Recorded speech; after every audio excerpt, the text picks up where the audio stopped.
Dear students, आज के इस वीडियो में मैं क्लास 9th के स्टूडेंट्स के लिए साइंस में केमिस्ट्री के फर्स्ट लेसन हमारे आसपास के पदार्थ अर्थात मैटर इन आवर सराउंडिंग्स में कुछ शॉर्ट नोट्स के बारे में बात कर रहा हूँ। जैसे कि पहला शॉर्ट नोट है गलनांक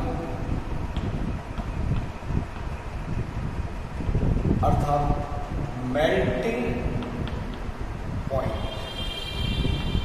मेल्टिंग पॉइंट क्या होता है? वह निश्चित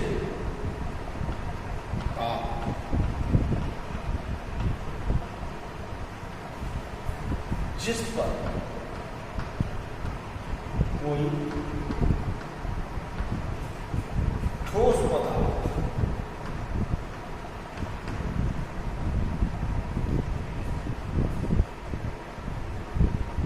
द्रव अवस्था में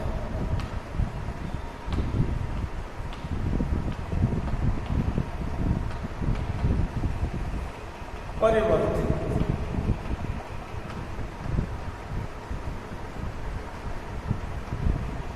हो जाता है।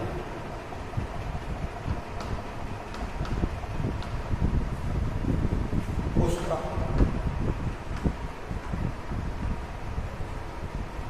गलनांक कहलाता है।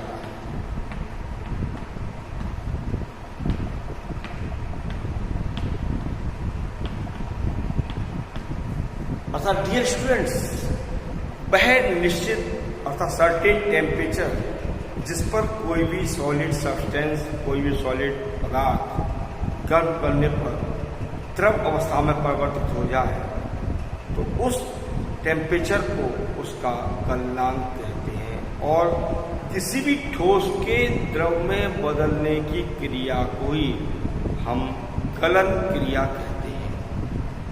दूसरा शॉर्ट नोट है हिमांक अर्थात फ्रीजिंग पॉइंट।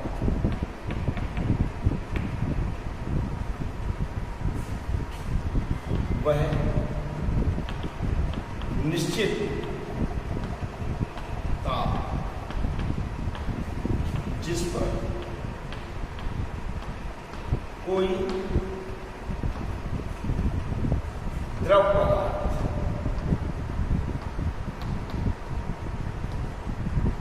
ठोस अवस्था में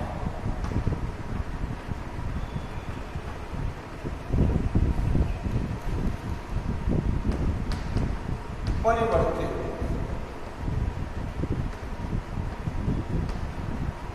हो जाता है। उसका हिमांक या फ्रीजिंग पॉइंट कहलाता है।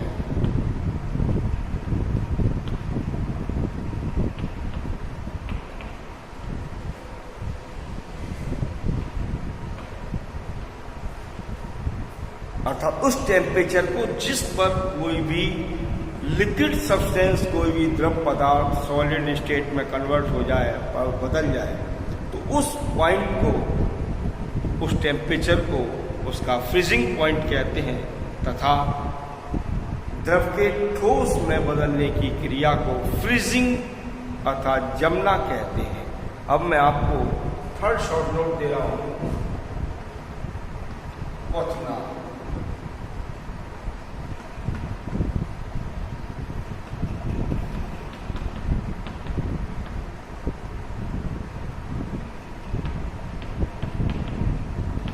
That mean boiling point. वह निश्चितता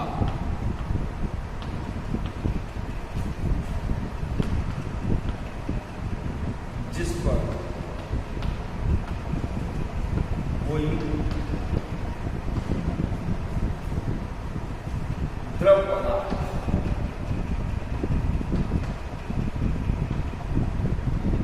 उबलने लगता है।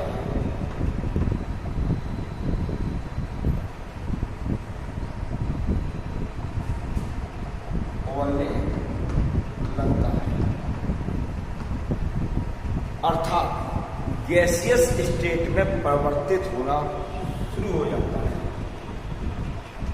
उसका क्वथनांक कहते हैं। जैसे कि हम यदि किसी भी बर्तन में पानी को गर्म करें, उबालें, तो वह 100 डिग्री सेल्सियस टेम्परेचर पर उबलना शुरू कर देता है। इसी को उसका बॉइलिंग पॉइंट कहेंगे। अब मैं आपको फोर्थ शॉर्ट नोट दे रहा हूं, द्रवराग अर्थात लिक्विफिकेशन। अर्थात लिक्विफिकेशन वह निश्चितता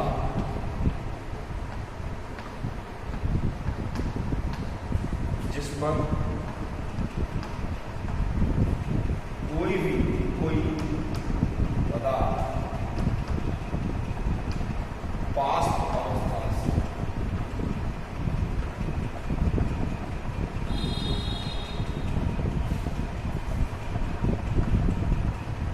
द्रव अवस्था में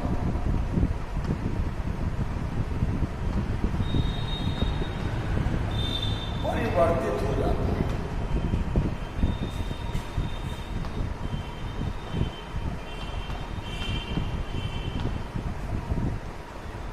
उसका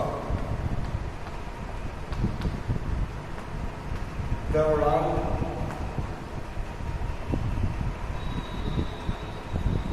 कहलाता है। अर्थात जब कोई भी पदार्थ वाष्प अवस्था से द्रव अवस्था में बदल जाए तो इसको द्रवण कहते हैं। फिफ्थ शॉर्टकट मैं आपको दे रहा हूं, संघनन अर्थात कंडेंसेशन।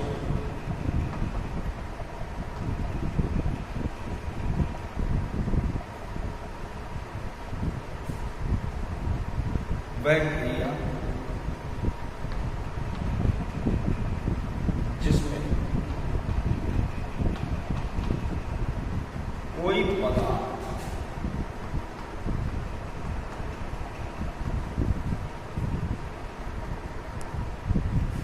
तो वह क्रिया जिसमें कोई भी पदार्थ वाष्प अवस्था से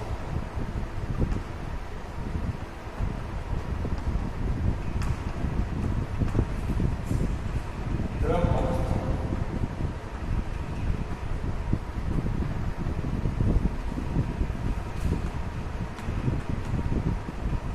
परिवर्तित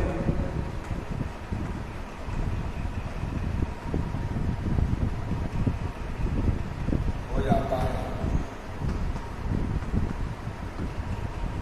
संघनन कहलाता है।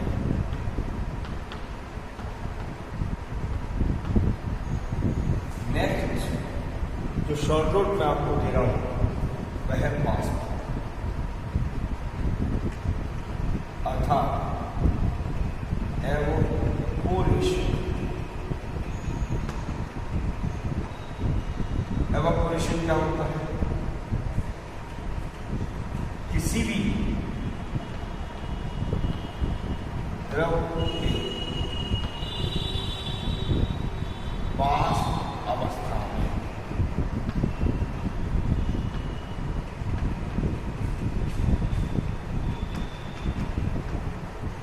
परिवर्तन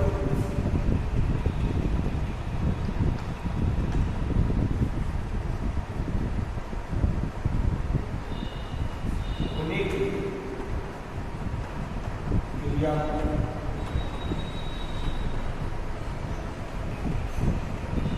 वाष्प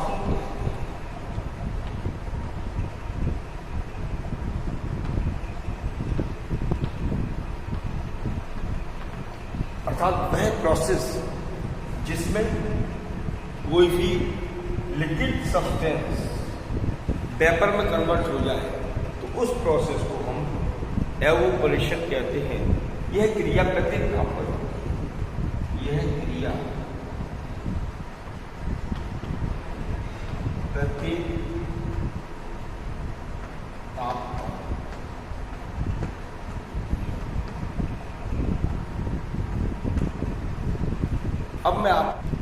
अब मैं आपको सब्लिमेशन के बारे में अर्थात ऊर्ध्वपातन के बारे में बता रहा हूँ। ऊर्ध्वपातन क्या है? किसी भी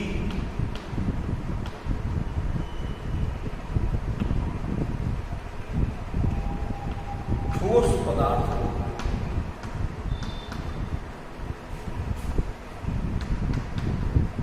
गर्म करने पर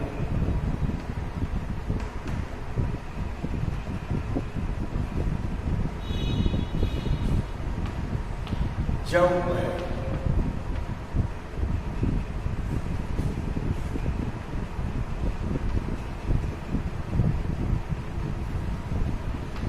बिना पिघले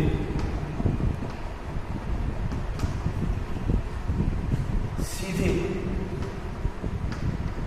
गैसीय अवस्था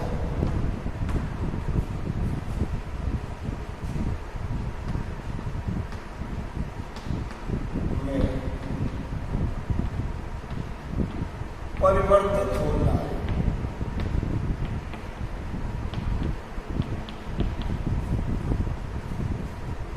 तो उस क्रिया को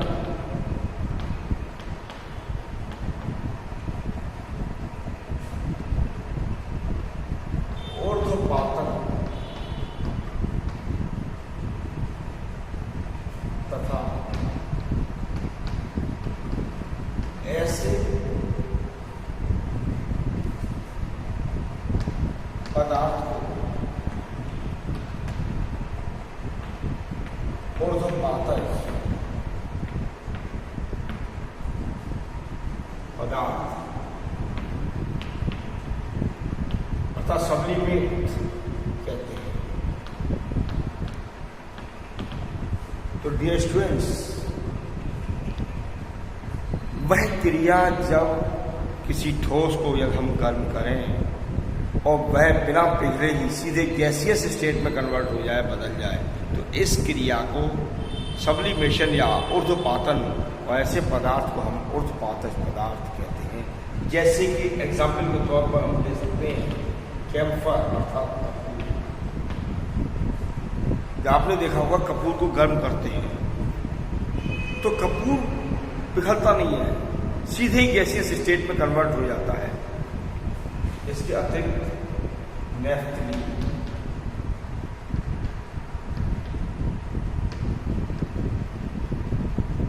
या फिनाइल की गोलियां आप जो कहते हैं, जो वूलन क्लोथ्स में, ऊनी कपड़ों में कीड़ों से बचाने के लिए रखी जाती हैं। ऊनी कपड़ों को जब कीड़ों से बचाना हो तो उसमें नेफ्थलीन की गोलियां रखते हैं और नेफ्थलीन बॉल्स काफ़ी बड़ी होती हैं आकार में। बाद में जब कपड़ों को यूज करते हैं, या तो नेफ्थलीन की जो गोलियां हैं वो गायब हो जाती हैं या साइज में बहुत छोटी अर्थात रिड्यूस हो जाती है, क्योंकि वह बिना पिघले ही सीधे गैसीय अवस्था में परिवर्तित हो गई है। अब मैं आपको कुछ अनुप्रयोगात्मक प्रश्नों के बारे में बता रहा हूँ। डियर स्टूडेंट्स, कुछ अनुप्रयोगात्मक प्रश्नों को जैसे कि आप इस समय स्क्रीन पर देख रहे हैं, मैंने कुछ अनुप्रयोगात्मक तथ्य लिखे हैं। जैसे पहला है, एसीटोन को हथेली पर रखने पर ठंडक महसूस होती है, कोल्ड महसूस होता है, क्यों? डियर स्टूडेंट्स, यदि हम एसीटोन को अपनी हथेली पर रखें तो एसीटोन हमारी हथेली से ऊष्मा एब्जॉर्ब कर लेता है। इस कारण हथेली का टेम्परेचर गिरने लगता है और हमको ठंडक महसूस होने लगती है। अर्थात जैसे ही हमने एसीटोन को हथेली पर रखा तो एसीटोन ने हमारी हथेली से ऊष्मा ली और वेपर में बदल गई, जिससे कि हमारी हथेली का टेम्परेचर गिरने लगता है और हमको ठंडक फीलिंग होती है, महसूस होती है। दूसरा अनुप्रयोगात्मक वाक्य लिखा है कि लोग गर्मियों में कॉटन क्लोथ्स अर्थात सूती कपड़े प्रयोग करते हैं, क्यों? डियर स्टूडेंट्स, गर्मियों में जब सूर्य के ताप में तेजी होती है और टेम्परेचर की अधिकता के कारण हमको पसीना आता है, उस पसीने को कॉटन क्लोथ्स अर्थात सूती धागे से बने हुए कपड़े अवशोषित कर लेते हैं। हमारे शरीर से जो पसीना बाहर निकल रहा है, उस पसीने को सूती धागे से बने हुए कपड़े एब्जॉर्ब कर लेते हैं। जब हॉट एयर अर्थात गर्म हवा उन कपड़ों के संपर्क में आती है तो वह पानी, वह पसीना जो कि सूती कपड़ों ने एब्जॉर्ब कर लिया है, वाष्प बनकर उड़ जाता है। यह प्रोसेस कंटिन्यू चलता रहता है, जिससे आसपास का टेम्परेचर गिर जाता है और हमको ठंडक महसूस होने लगती है, अर्थात रिलैक्स फील होता है, हमें आराम मिलने लगता है। इसीलिए गर्मियों के दिनों में हम सूती कपड़े प्रयोग करते हैं। थर्ड पॉइंट लिखा है कि बर्फ युक्त जल से भरे हुए गिलास की बाहरी सतह पर जल की बूंदें दिखाई देती हैं, अर्थात यदि हम किसी भी गिलास में पानी भरें और उसमें बर्फ डाल दें, कुछ देर बाद हम उस गिलास की बाहरी सतह पर कुछ पानी की बूंदें देखते हैं। ऐसा क्यों होता है? डियर स्टूडेंट्स, हमारे आसपास चारों ओर जलवाष्प है, वेपर है। जब एयर में मौजूद जलवाष्प गिलास के कांटेक्ट में आती है, चूंकि गिलास के अंदर बर्फयुक्त पानी भरा हुआ है, चिल्ड वाटर है, तो गिलास की सतह कैसी होगी? ठंडी होगी। जब गिलास के चारों ओर मौजूद जलवाष्प गिलास की सतह के कांटेक्ट में आती है तो जल वाष्प द्वारा अब ऊष्मा ग्रहण कर ली जाती है, अर्थात इस क्रिया में जो गिलास की बाहरी सतह है वह जल वाष्प से ऊष्मा ग्रहण कर लेती है और वाष्प द्रव अवस्था में परिवर्तित हो जाती है, जिससे वह बूंदों के रूप में गिलास की बाहरी सतह पर जम जाती है। अर्थात इस क्रिया में चिल्ड वाटर के संपर्क में वेपर आई, वेपर ने जब गिलास की सतह के संपर्क में आने पर अपना टेम्परेचर गिलास की सतह को दे दिया तो वो वेपर ठंडी होगी और जो पानी की वाष्प है वो बूंदों के रूप में गिलास की सतह पर जम जाएगी। नेक्स्ट फोर्थ पॉइंट है कि स्विमिंग पूल में जो गोताखोर होते हैं वो पानी को इजीली काट लेते हैं। यह कौन सा गुण प्रदर्शित करता है? डियर स्टूडेंट्स, पानी जो स्विमिंग पूल में भरा हुआ है यह एक द्रव अवस्था है और द्रव अवस्था में पदार्थ के कण दूर दूर स्थित होते हैं। पदार्थ के जब कण दूर दूर होते हैं तथा उनके बीच में आकर्षण बल भी ठोस की अपेक्षा कम होता है, इस कारण गोताखोर पानी को आसानी से काट करके अपने आप को आगे बढ़ा लेता है।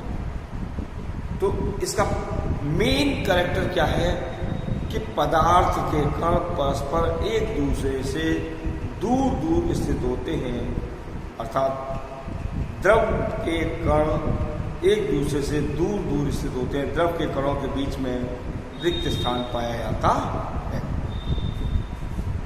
फिफ्थ पॉइंट है, लकड़ी की मेज ठोस क्यों कहलाती है? लकड़ी की मेज, लकड़ी एक ठोस है। ठोस पदार्थ क्यों है? क्योंकि लकड़ी को बनाने में जो अणुभाग ले रहे हैं वो इतने क्लोज व्यवस्थित हैं कि उनके बीच में अंतरावकाश नहीं है, अर्थात स्पेस नहीं है। लकड़ी के अणुओं के बीच में कोई भी रिक्त स्थान नहीं है। इस कारण लकड़ी को दबाने पर उस पर कोई प्रभाव नहीं पड़ता, इसलिए उसका आकार और आकृति दोनों ही निश्चित होते हैं और वो ठोस कहलाते हैं। नेक्स्ट, कप की अपेक्षा प्लेट से हम गर्म चाय या दूध आसानी से पी लेते हैं, अर्थात जल्दी पी लेते हैं। क्यों? डियर स्टूडेंट्स, कप और प्लेट में डिफरेंस क्या है? कप का सरफेस एरिया, कप के ऊपरी सतह का जो एरिया है वो प्लेट के ऊपरी सतह के एरिया की अपेक्षा कम है। यह हम एक प्लेट लें, एक कप लें, प्लेट में गर्म दूध रख लें और कप में भी गर्म दूध रख दें और फिर देखें कि प्लेट के अंदर जो दूध रखा है उसका ऊपरी तल अधिक है अपेक्षाकृत कप में रखे हुए दूध के ऊपरी तल के। तो स्टूडेंट्स, यदि एरिया अधिक होगा तो वेपर तेजी से बनेगी, अर्थात बाष्पीकरण की क्रिया तेजी से होगी। यदि सतह का क्षेत्रफल कम है तो बाष्पीकरण स्लो होगा। तो प्लेट के ऊपरी सतह का क्षेत्रफल अधिक है, इसलिए बाष्पीकरण तेजी से होता है और दूध या चाय जो भी उसमें रखी हुई है वो इजीली ठंडी हो जाती है, जल्दी ठंडी हो जाती है और हम उसको जल्दी ही पी लेते हैं। एक और पॉइंट लिखा है कि गर्मियों में घड़े का पानी ठंडा हो जाता है। क्यों? डियर स्टूडेंट्स, घड़ा मिट्टी का बना हुआ होता है। जब घड़े को मिट्टी द्वारा बनाया जाता है तो मिट्टी के कणों के बीच में कुछ माइनर स्पेस होता है जो कि हमें नल में आंखों से क्लियर दिखाई नहीं देता। घड़े में भरा हुआ पानी उन छिद्रों से होकर के रिस करके बाहर आता है, जिससे घड़े की बाहरी सतह भी नम हो जाती है, अर्थात गीली सी दिखाई देती है। घड़े के आसपास क्षेत्र में मौजूद जलवाष्प या गर्म हवा जब घड़े के संपर्क में आती है तो वह घड़े से जो पानी रिस करके आ रहा है उससे क्रिया करती है और पानी वाष्प बन करके उड़ता रहता है। यह प्रोसेस कंटिन्यू चलता है क्योंकि जो गर्म हवा है वो घड़े के संपर्क में आ रही है और गर्म हवा ने जब घड़े के संपर्क में आने पर पानी से क्रिया की तो वह वेपर बन गया, वाष्प बन गया और वह उड़ जाएगा और यह प्रोसेस कंटिन्यू चलता रहेगा, जिससे कि घड़े के आसपास के क्षेत्र का ताप गिर जाता है और पानी ठंडा हो जाता है। इस प्रकार से घड़े के अंदर रखा हुआ पानी आपको ठंडा प्राप्त होता है। अब मैं आपको बाष्पीकरण की क्रिया को प्रभावित करने वाले कुछ फैक्टर्स के बारे में और जानकारी दे रहा हूं। तो एवोपोरेशन की जो क्रिया होती है, इस क्रिया को कौन कौन से फैक्टर्स हैं जो प्रभावित करते हैं? देखिए, नंबर 1 सतह का क्षेत्रफल।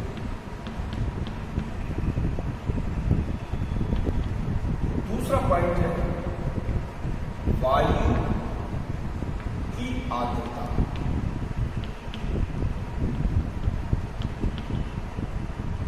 तीसरा है ताप और फोर्थ है वायु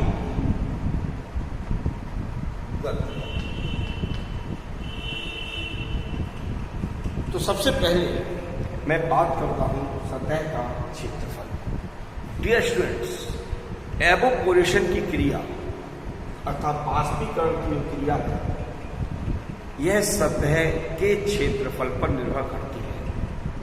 यदि सतह का क्षेत्रफल अधिक होगा तो बाष्पीकरण जल्दी होगा, और सतह का क्षेत्रफल यदि कम होगा तो बाष्पीकरण स्लो होगा। जैसे कि मान लीजिए कि आप किसी भी रूम को वॉश कर रहे हैं, धो रहे हैं क्लीनिंग करने के लिए, तो जब आप रूम को धोते हैं तो जब आपने रूम को धोया उसके कुछ ही देर में आप देखते हैं कि रूम का जो फर्श है वो सूख जाता है। ऐसा क्यों? क्योंकि रूम के फर्श का एरिया अधिक है, इसलिए वाष्पीकरण की क्रिया पूरी सतह से हो रही है। दूसरा पॉइंट है वायु की आर्द्रता। वायु में उपस्थित नमी। यदि वायु में नमी ज्यादा है, मॉइस्चर ज्यादा है, तो एवोपोरेशन स्लो होगा, और यदि नमी कम है तो एवोपोरेशन अर्थात बाष्पीकरण की क्रिया तेज होगी। जैसे कि आपने देखा होगा कि गर्मियों में कपड़े हम सुखाने के लिए डालते हैं तो जल्दी सूख जाते हैं, जबकि जाड़ों में या बरसात के मौसम में कपड़े देर से सूखते हैं। इसका प्रमुख कारण क्या है कि वायु में उपस्थित मॉइस्चर, नमी। यदि मॉइस्चर अधिक है तो एवोपोरेशन या बाष्पीकरण की क्रिया धीमे होगी, और यदि नमी कम है तो बाष्पीकरण तेजी से होगा। नेक्स्ट है टेम्परेचर। यदि ताप की अधिकता है, ताप बढ़ता है, तो एवोपोरेशन या बाष्पीकरण की क्रिया तेज हो जाती है। जैसा कि अभी मैंने आपको बताया था कि गर्मियों के दिनों में कपड़े जल्दी सूख जाते हैं क्योंकि टेम्परेचर अधिक होता है, अर्थात कंपेरेटिवली बरसात और जाड़े के मौसम से। तो ताप की अधिकता होती है गर्मियों में, इसलिए कपड़े जल्दी सूख जाते हैं। और फोर्थ पॉइंट है वायु की गति। यदि वायु तेज चल रही है, तीव्र गति से चल रही है, तो एवोपोरेशन जल्दी होगा, और वायु यदि स्लो चल रही है, धीमे बह रही है, तो एवोपोरेशन की क्रिया अर्थात बाष्पीकरण की क्रिया धीमी गति से होगी। तो प्यारे बच्चों, बाष्पीकरण की क्रिया को ये 4 कारक हैं जो प्रभावित करते हैं। सतह का क्षेत्रफल, दूसरा है वायु की आर्द्रता, तीसरा है टेम्परेचर, और फोर्थ है वायु की गति। प्यारे बच्चों, यदि मेरा वीडियो आपको पसंद आ रहा हो तो इसे लाइक करना न भूलें। साथ ही जिन छात्रों ने मेरा चैनल सब्सक्राइब नहीं किया है वो तुरंत इसको सब्सक्राइब कर लें, ताकि उन्हें आगे आने वाले वीडियो सबसे पहले उपलब्ध हो सकें। Thank you.